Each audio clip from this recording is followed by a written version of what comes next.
Headlines आणि बुलेटिनच्या सुरुवातीला बातमी महाराष्ट्राच्या राजकारणाची। देवेंद्र फडणवीस यांना विधिमंडळ नेतेपदी निवडतील याचा विश्वास रामदास आठवले यांनी व्यक्त केलाय। तर शिवसेना आणि भाजप एकत्र राहत आहेत, दोघांनी एकत्र बसून निर्णय घ्यावा, सेना लिखित मागते त्याबद्दल भाजप विचार करेल असंही आठवले म्हणाले। तर शिवसेनेपेक्षा भाजपकडे दुप्पट आमदार असल्याचं वक्तव्य रामदास आठवले यांनी केले। त्यामुळे अमित शहा मुंबईत आले की उद्धव आणि फडणवीस एकत्र बसून याबद्दल निर्णय घेतील असंही आठवले यांनी म्हटलंय।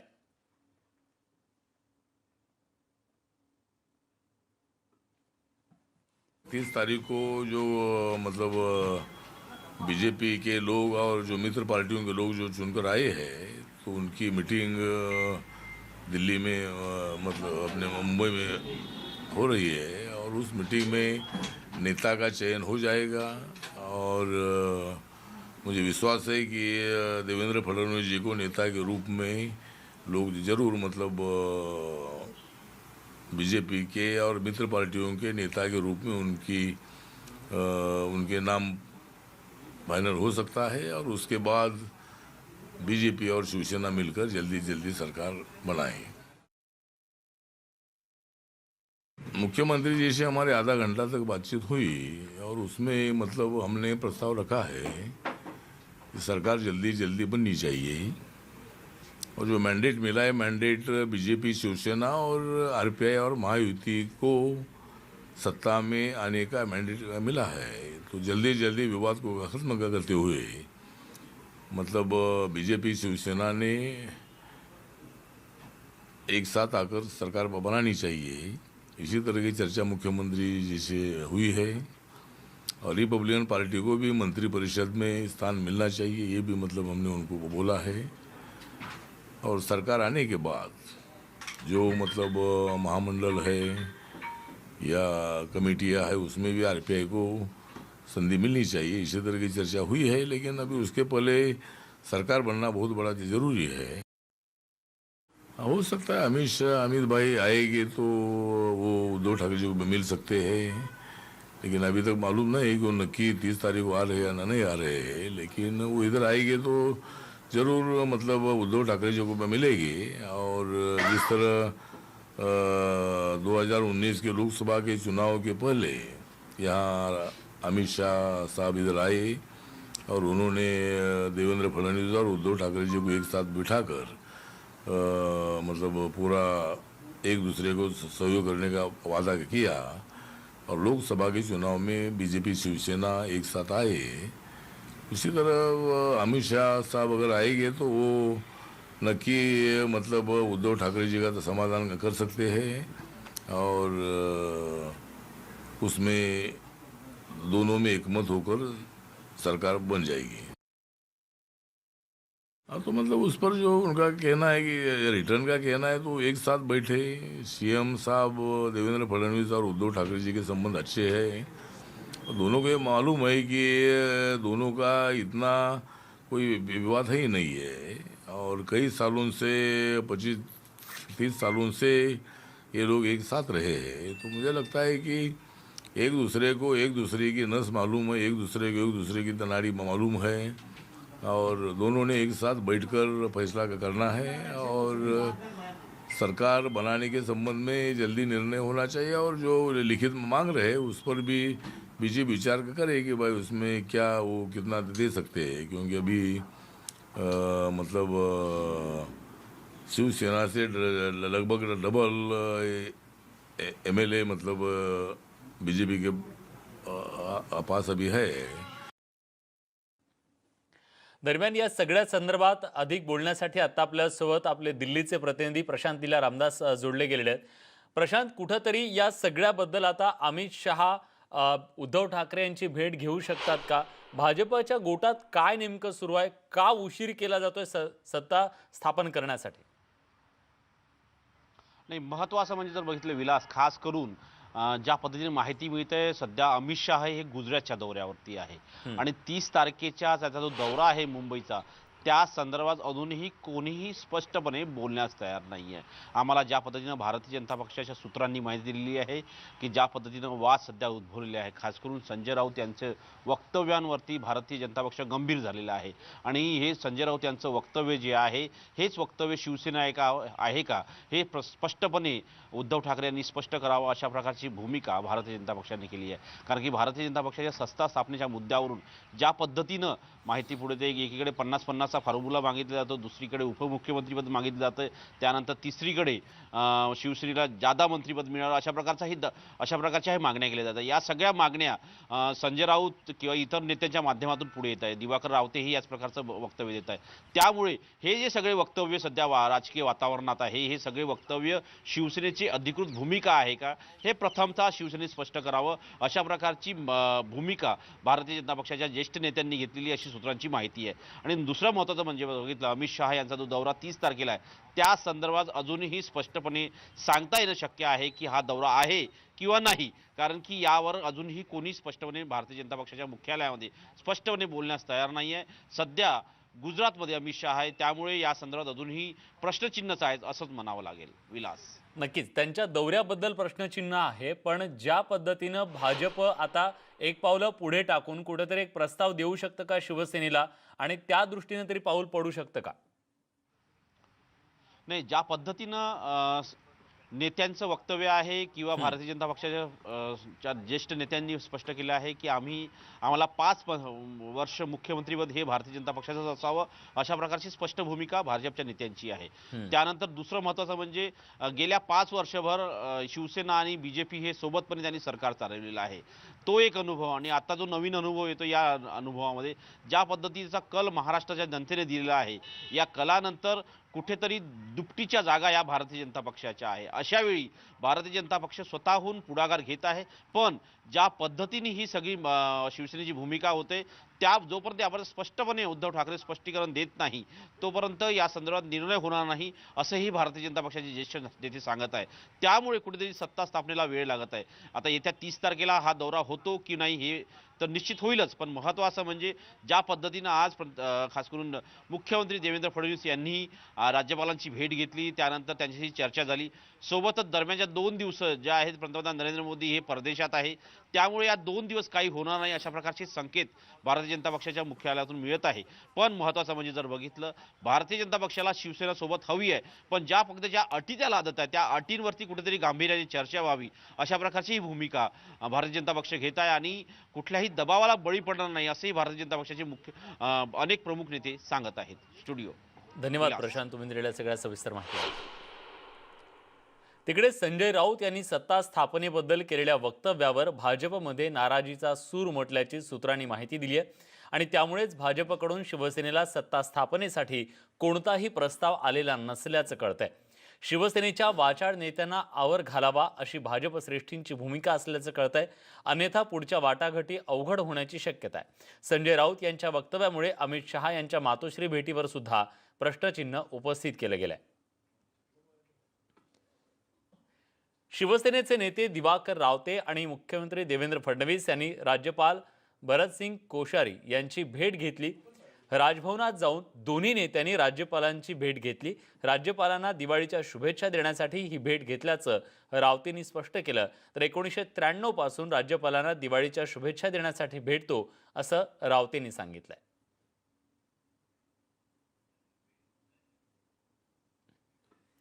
तिकडे बारामतीमधील गोविंद बागमध्ये शरद पवार यांना शुभेच्छा देण्यासाठी मोठी गर्दी पाहायला मिळाली।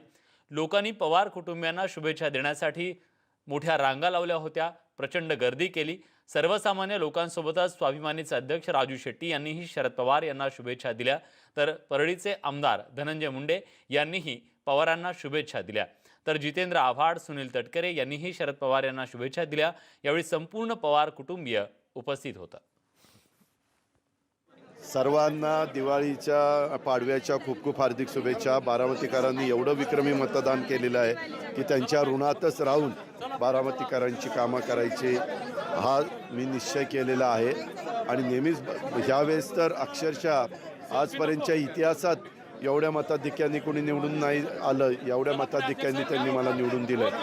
मी काय कुठल्या शब्दात त्यांचे आभार मानू माझं मलाच कळत नाही, पण भरभरून प्रेम पवार परिवाराला बारामतीकर देतात हे पुन्हा एकदा सिद्ध झालं.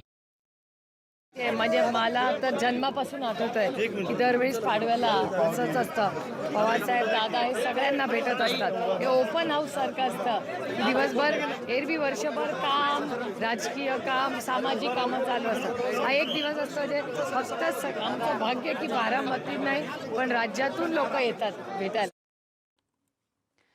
दिवंगत नेते आर पाटील यांचे सुपुत्र रोहित पाटील यांनी गोविंदबागमध्ये जाऊन शरद पवार यांची भेट घेतली.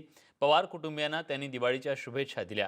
यावेळी त्यांच्याशी बातचीत केली आमचे प्रतिनिधी जितेंद्र जाधव यांनी. राष्ट्रवादीचे नेते स्वर्गीय आर पाटील यांचे चिरंजीव रोहित पाटील आपल्याबरोबर आहेत. मला सांगा, आज आपण गोविंदबागेत भेट दिलेली आहे, काय वाटतं?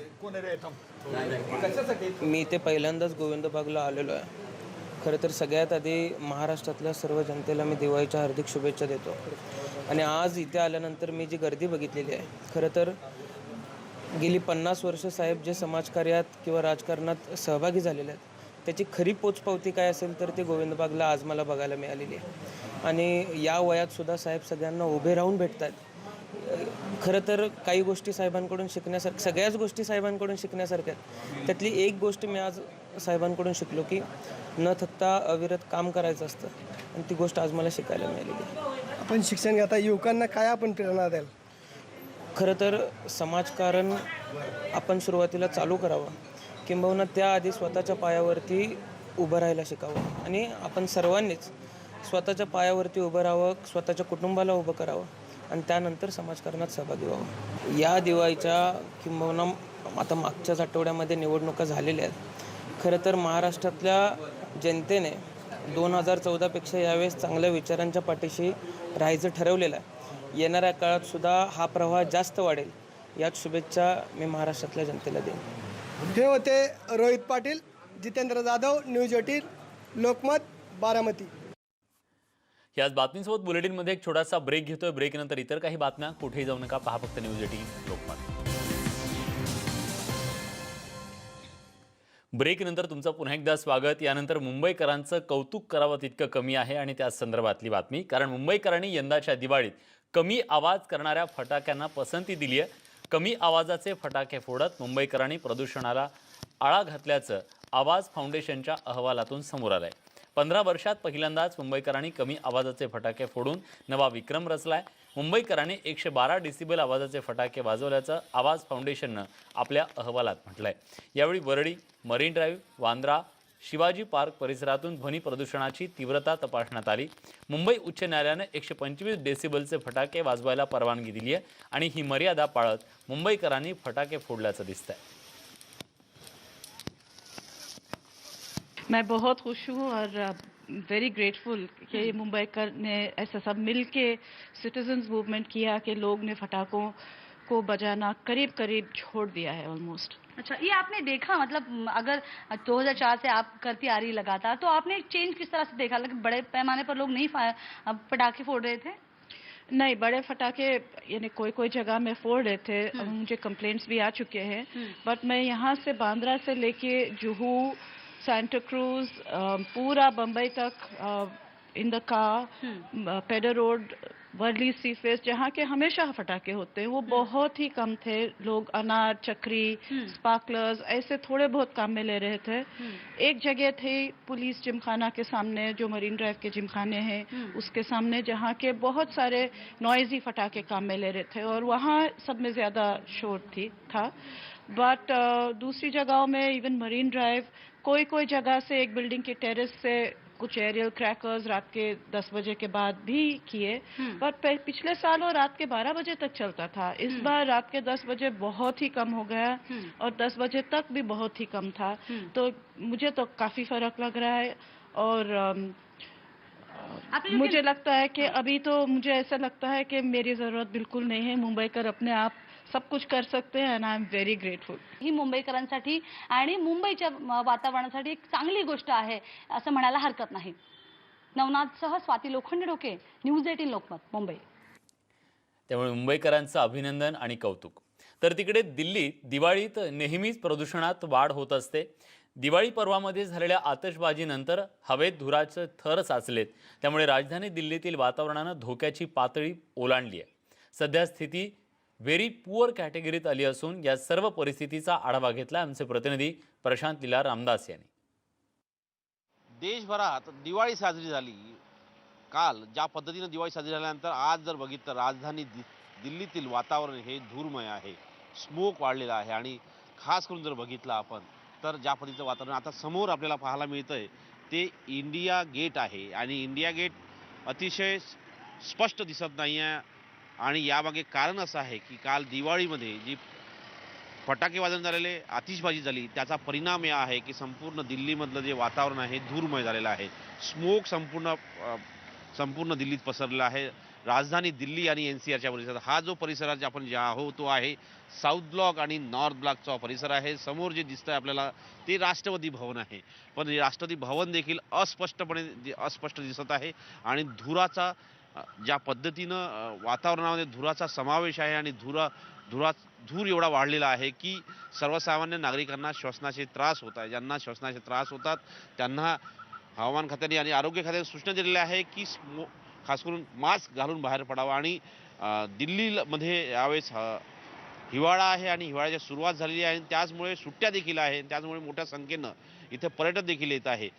पण या पर्यटकांना देखील काळजी घेण्याचं आव्हान खास करून दिल्लीतील प्रशासन करत आहे. आणि ज्या पद्धतीचं वातावरण आहे या वातावरणामुळे होऊ शकतं की श्वसनाचे आजार होतील, पण आगामी काही दिवस याच प्रकारचं वातावरण राहण्याचे संकेत देखील हवामान खात्याने दिलेले आहे. नवी दिल्लीहून व्हिडिओ जर्नलिस्ट प्रमोदसह प्रशांत रामदास, न्यूज 18 लोकमत. डोंबिवलीतील दावडी रेजन्सी इस्टेटमध्ये अनोखा दीप महोत्सव साजरा केला जातो. शिर्डीच्या साईबाबांनी दिवाळीत पाण्यानं दीप प्रज्वलन करून दीपावली साजरी केली होती. त्या घटनेला उजाळा देण्यासाठी हा उपक्रम गेल्या 10 वर्षांपासून दीपोत्सव साजरा करण्यात येतो. संकुलातील साईबाबा मंदिरात तब्बल 5555 दीप प्रज्वलित केले जातात आणि भव्य असा दीप महोत्सव इथं साजरा केला जातो. या दीप महोत्सवात अपर पोलीस आयुक्त दत्तात्रय कराळे, मानपाडा पोलीस स्टेशनचे वरिष्ठ पोलीस निरीक्षक DK चौरे, आमदार राजू पाटील यांच्यासह अनेक मान्यवर उपस्थित होते.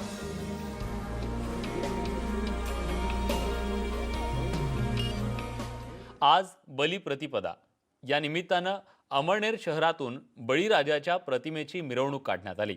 नवनिर्वाचित आमदार अनिल पाटील आणि माजी आमदार साहेबराव पाटील यांच्या हस्ते बळीराजाच्या स्मारकाचं पूजन करण्यात आलं. त्यानंतर वाजत गाजत शहरातून भव्य अशी मिरवणूक काढण्यात आली. त्यात अनेक शेतकरी सहभागी झाले होते. याबद्दल थोडक्यात आख्यायिका अशी आहे की दिवाळीतील लक्ष्मीपूजनानंतरचा महत्त्वाचा दिवस म्हणजे बलिप्रतिपदा. या दिवशी शेतकऱ्यांचा राजा बळीराजा पुन्हा आपल्या प्रजेला भेटायला येतो अशी भावना आहे, आख्यायिका आहे.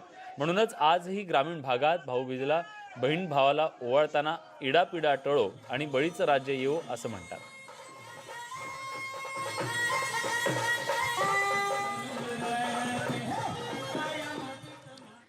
याच बातमीसोबत बुलेटिनमध्ये आणखी एक छोटासा ब्रेक घेतोय. कुठेही जाऊ नका, पहा फक्त न्यूज 18 लोकमत.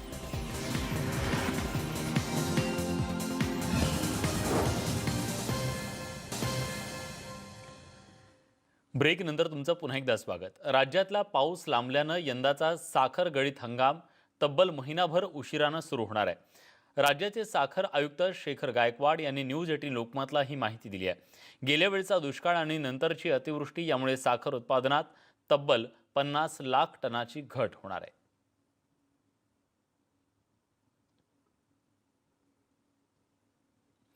राज्यात गेल्या आठवड्यात झालेल्या अतिवृष्टीमुळे 16 जिल्ह्यातील 13 लाख हेक्टर पीक उद्ध्वस्त झालंय. अंदाजे 9,000 कोटी रुपयांचं नुकसान झाल्याचा प्राथमिक अंदाज आहे. क्यार चक्रीवादळाला सुद्धा या वादळाचा शेतीला मोठा फटका बसला. क्यार वादळामुळे सोयाबीन, ज्वारी, कापूस, मका या पिकांचं मोठं नुकसान झालंय. दिवाळीला झेंडूच्या फुलांना चांगली मागणी असते. त्यामुळेच यावर्षी वाशिम जिल्ह्यातील शेतकऱ्यांनी मोठ्या प्रमाणात झेंडूची लागवड केली. पण यंदा झेंडू फुलाला अत्यल्प असा दर मिळाला. त्यामुळे मागणी घटल्यानं वाशिम शहरात विक्रीला आणलेला शेकडो क्विंटल झेंडूची फुलं शेतकऱ्यांना रस्त्यावर फेकून द्यावी लागली. फुलांचे दर कोसळले, त्या फुलांची विक्री न झाल्यानं झेंडू उत्पादक शेतकऱ्यांचा उत्पादन खर्च सुद्धा वसूल झाला नाही, त्यामुळे शेतकऱ्यांची दिवाळी अंधारात गेली.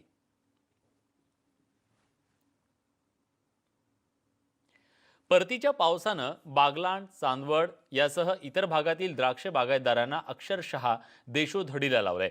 द्राक्ष बागांची मोठी हानी झाल्यानं शेतकरी उद्ध्वस्त झाला असून नुकसानाची पाहणी करण्यासाठी आलेल्या लोकप्रतिनिधींना व्यथा सांगताना शेतकरी ढसाढसा रडतोय. काहीच भेटणार नाही आम्हाला आता.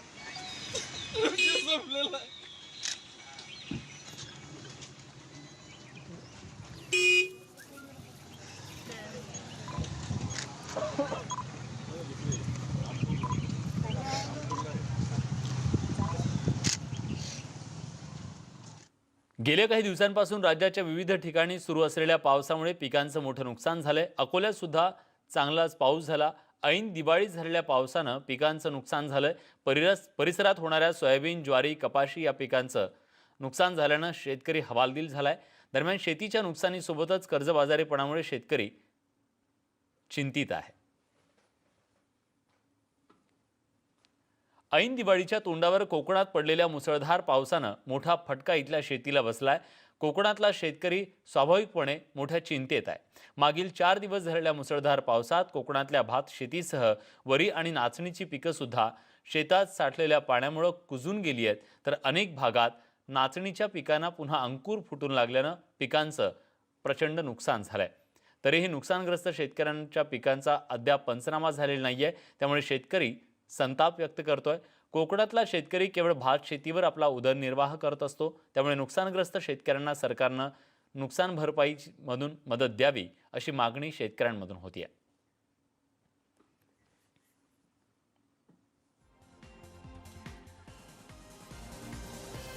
तेव्हा या सगळ्या पीडित शेतकऱ्यांना सरकारकडून लवकरात लवकर मदत मिळावी हीच अपेक्षा.